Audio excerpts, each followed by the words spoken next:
In today's lecture, we will discuss Kingdom पंजाई।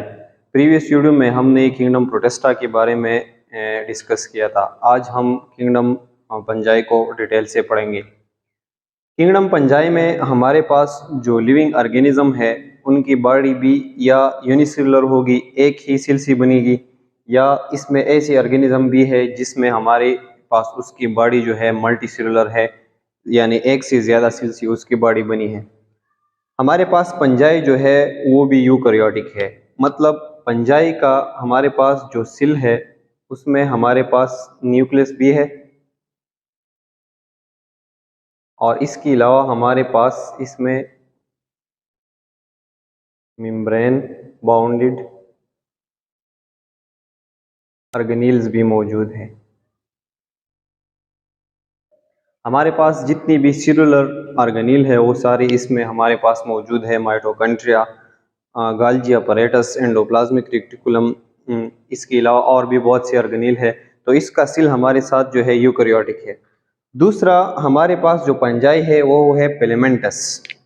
ये भी एक पंजाई का एक स्पेशल कैरेक्टरिस्टिक है। इसकी बॉडी जो है थ्रेड लाइक है। बॉडी इज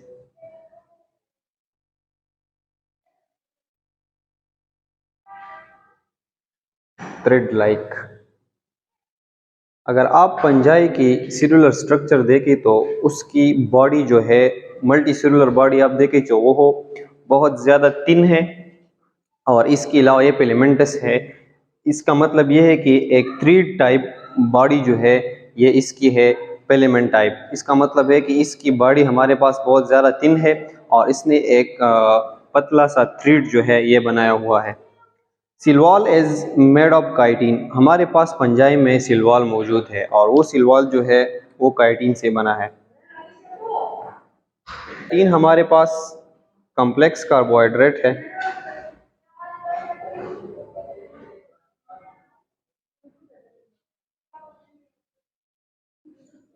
इसमें हमारे पास पॉलीसेकेराइड है, इसको हम फिर न्यूट्रिशन में डिटेल से पढ़ेंगे।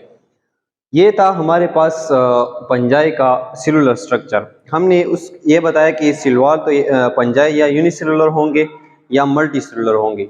दूसरी बात हमने ये की कि ये यूकैरियोटिक है। इसका जो सेल है वो उस पर ट्रू न्यूक्लियस भी है और उसमें मेम्ब्रेन बॉन्डिंग ऑर्गेनील भी है। तीसरी बात हमने ये की कि इसकी बॉडी जो है वो फिलामेंटस है, बहुत ज़्यादा लंबी है, और बहुत ज़्यादा लंबी है। इसमें ये भी कहा जाता है कि मीटर्स और किलोमीटर्स तक भी इस ऐसे पंजाई पाए जाते हैं जिनकी बॉडी इतनी लंबी है। Silwal is made of chitin. इसका जो सिलवाल है वो काइटिन से बना है, जैसे प्लांट में सेलुलोज से बना है। पंजाई में हमने भी बात की थी जो म्यूरिन से बना था। तो इसकी हमारे पास जो सिलवाल है वो काइटिन से बना है। ये इसकी सारी हमारे पास सेल की डिटेल था। अब हम ये बात करेंगे कि इसका मोड ऑफ न्यूट्रिशन क्या है, ये अपना खुराक जो है वो कैसे हासिल करते हैं। तो पंजाई भी हमारे पास हेटेरोट्रॉपिक है। ये खुद अपना खुराक जो है ये तैयार नहीं करता, लेकिन ये अपना खुराक जो है दूसरी लिविंग ऑर्गेनिज्म से हासिल करता है। बैक्टीरिया की तरह भी हमारे पास इसका जो न्यूट्रिशन है, खुराक हासिल करने का तरीका है, वो भी इसका सेम है। एक तो ये होते हैं पैरासाइटिक। पैरासाइटिक ये होते हैं कि ये एक दूसरी लिविंग ऑर्गेनिज्म से अपना खुराक हासिल करते हैं और उसमें डिजीज जो है वो काज करते हैं। और एक हमारे पास है सेप्रोफाइटिक। ये ऐसे ऑर्गेनिज्म पर रहते हैं जो डेड होते हैं, जो मर गए होते हैं, और उनसे अपना खुराक हासिल करते हैं। इसी तरह बैक्टीरिया और पंजाई दोनों को हम डिकम्पोजर्स भी कहते हैं। जितनी भी लिविंग ऑर्गेनिज्म मर जाते हैं तो इनकी जो डिकम्पोजिशन होती है, उनकी जो बॉडी खत्म होती है, तो पंजाई और बैक्टीरिया दोनों की वजह से होती है। Absorb feeder. पंजाई में हमारे पास एक यूनिक कैरेक्टरिस्टिक ये है कि इनका जो मेथड है कि ये अपना खुराक तो दूसरे ऑर्गेनिज्म से हासिल करते हैं, लेकिन ये अपना खुराक ये किस तरह लेते हैं। अगर आप हमारे पास एनिमल को देखें तो एनिमल जो है मुंह के जरिए जो है अपना खुराक इंजेस्ट करता है और लेता है। इस तरह पंजाई जो है ये किस तरह अपना खुराक लेते हैं, तो ये एब्जॉर्प्शन की थ्रू अपना खुराक लेता है।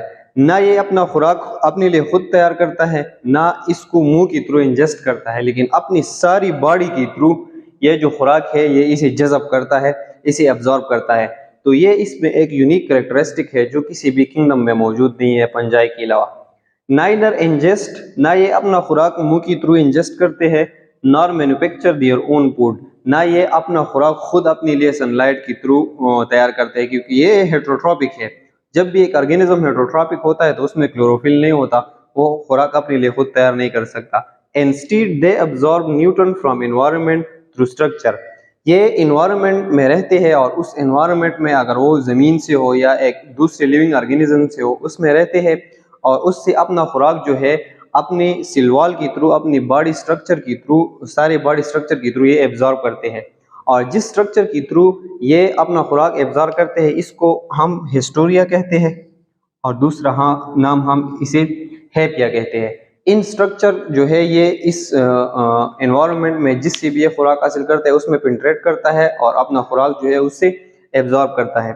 अगर आप एग्जांपल के थ्रू देखें, अगर ये हमारे पास एक पंजाई है, मशरूम है, अगर ये हमारे पास एक सरफेस है जिसमें ये रह रहा है वो सरफेस है, तो जिस चीज पर ये रह रहा है उसमें ये हमारे पास ये हाइपिया जो है इसको पेनिट्रेट करता है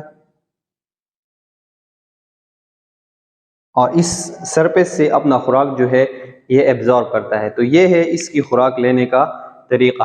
अब ये हमारे पास है पंजाई का सेलुलर स्ट्रक्चर। अगर आप पंजाई का सेलुलर स्ट्रक्चर है तो हमने बताया कि इसकी आप कंप्लीट बॉडी देखें तो यहाँ से ये एक थिन बॉडी है फिलामेंट लाइक,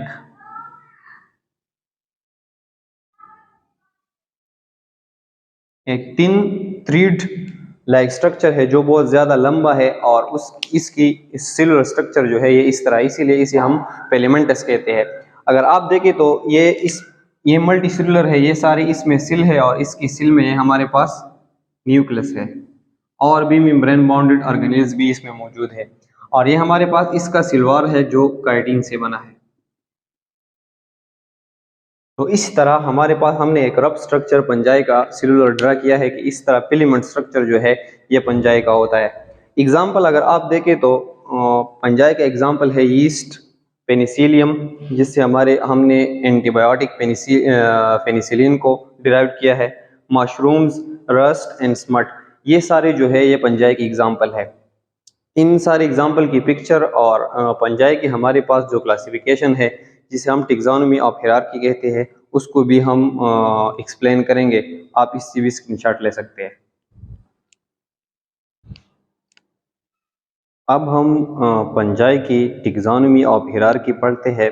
हम पंजाई को क्लासिफाई करते हैं एक लेडर के थ्रू कि हमारे पास पंजाई की क्लासिफिकेशन कैसी हुई है ताकि स्टडी में जब हम इनकी फर्दर स्टडी 11 क्लास में करें तो फिर हमारे लिए स्टडी में आसानी हो। तो पंजाई हमारे पास एक किंगडम है और ये जिस डोमेन में आता है उस डोमेन को हम कहते हैं यूकैरियोटिक। डोमेन हमारे पास क्लासिफिकेशन से एक हाई लेवल है।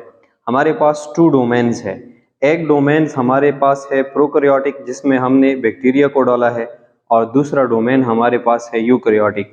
जो जितनी भी 4 किंगडम है वो हमारे पास इसी ही डोमेन में आते हैं। अगर आप प्रोटेस्टा को देखें वो भी यूकैरियोटिक है, अगर आप पंजाई को देखें वो भी यूकैरियोटिक है। मजीद अगर जब हम प्लांट की किंगडम को पढ़े तो वो भी यूकैरियोटिक है और हमारे पास जो एनिमल का किंगडम है वो भी यूकैरियोटिक है। तो ये 4 किंगडम जो यूकैरियोटिक है इसमें ट्रू न्यूक्लियस मौजूद है, ये एक ही डोमेन में आते हैं।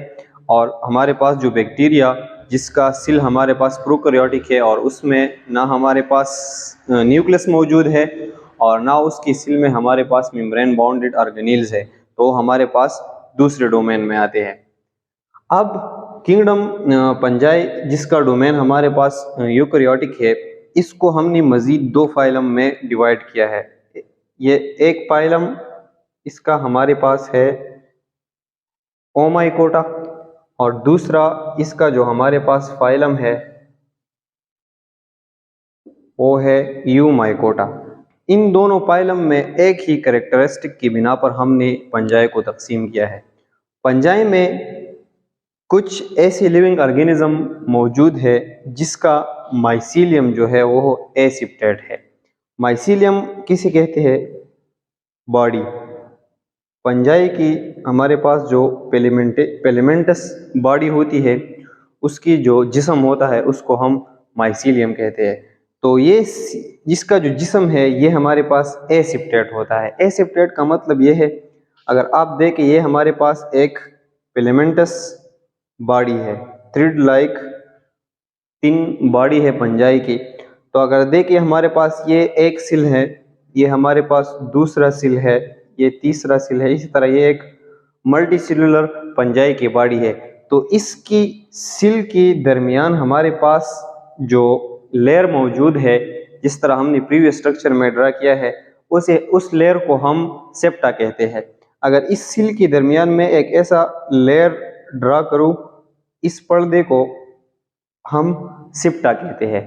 तो एसिप्टेट का मतलब ये है कि इनकी सिल के दरमियान हमारे पास ये जो सिप्टा है, ये लेयर है, ये इनके दरमियान मौजूद नहीं है, तो ये हमारे पास है एसिप्टेट।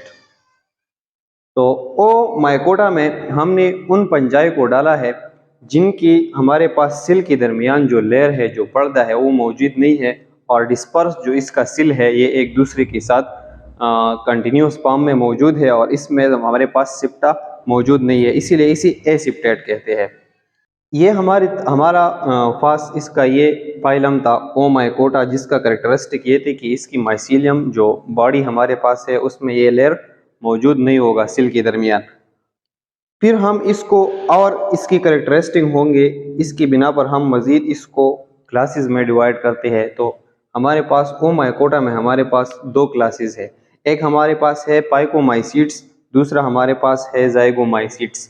पाइकोमाइसीट का एग्जांपल हमारे पास है पाइथियम, और जाइगोमाइसीट का एग्जांपल हमारे पास है राइजोपस, ये इसकी स्पीशीज है। फिर इनकी क्या क्या करेक्टरिस्टिक है, इनमें हमारे पास जीनस क्या है, फैमिली क्या है, ऑर्डर क्या है, तो इनका डिटेल जो क्लासिफिकेशन है फिर हम वो 11 क्लास में पढ़ेंगे। यहाँ तक हमारे लिए ये काफ़ी है। दूसरा हमारे पास जो पाइलम है वो यू माइकोटा है, जिसे हम ट्रू पंजाई कहते हैं। ट्रू पंजाई इसलिए कहते हैं कि इसकी हमारे पास जो बॉडी है, इस पंजाई की जो माइसीलियम है, उसमें हमारे पास सिप्टेट मौजूद है। अगर हम ये एक फिलामेंटस स्ट्रक्चर ड्रा करें पंजाई का, तो इसमें जितनी भी हमारे पास सिल मौजूद है, तो इन सिल के दरमियान हमारे पास सिप्टा मौजूद है। सिल के दरमियान हमारे पास एक पर्दा, एक लेयर मौजूद है। इसी पर्दे की वजह से एक सिल दूसरी सिल से अलग हुआ है। तो यू माइकोटा में हमारे पास ये सिप्टा जो है ये मौजूद होगा। इसमें हमारे पास ये तीन क्लासेस है, एक हमारे पास है ड्यूट्रोमाइकोटा, दूसरा हमारे पास है एस्कोमाइकोटा, तीसरा हमारे पास है बिसिडियोमाइकोटा। ड्यूट्रोमाइकोटा का एग्जांपल है माइक्रोस्पोरम, एस्कोमाइकोटा का एग्जांपल हमारे पास है पेनिसिलियम, और बिसिडियोमाइकोटा का एग्जांपल हमारे पास है उस्टिलिगो। तो ये थी हमारे पास फंजाई की क्लासिफिकेशन। इसकी बहुत ज़्यादा डाइवर्स क्लासिफिकेशन है, बहुत ज़्यादा लिविंग ऑर्गेनिज्म इसमें मौजूद है, लेकिन हमने इसको सिर्फ एक टच दिया आप ताकि आपको अंडरस्टैंड हो जाए कि हम इनकी टेक्सोनोमी ऑफ हायरार्की किस तरह करते हैं। तो नेक्स्ट जो हमारा लेक्चर है उसमें हम किंगडम प्लांट को डिटेल से स्टडी करेंगे। आप इससे स्क्रीनशॉट ले सकते हैं।